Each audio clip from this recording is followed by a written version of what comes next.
books library కూడా పెట్టచ్చు movie లైబ్రరీలో. సో అంత ప్యాషనేట్ గా ప్రతి పాత్రని పోషించేటువంటి వండర్ఫుల్ యాక్టర్ గా మనం favourite and the most versatile actor Chiyaan Vikram గారి తండ్రిగా మన ముందుకు తీసుకొస్తున్నారు మారంజిత్ గారు.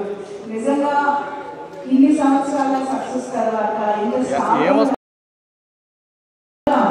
స్టూడియో గ్రీన్ బ్యానర్ పైన జ్ఞానవేల్ రాజా గారు మనకి అందిస్తున్నటువంటి సినిమా పారంజిత్ గారు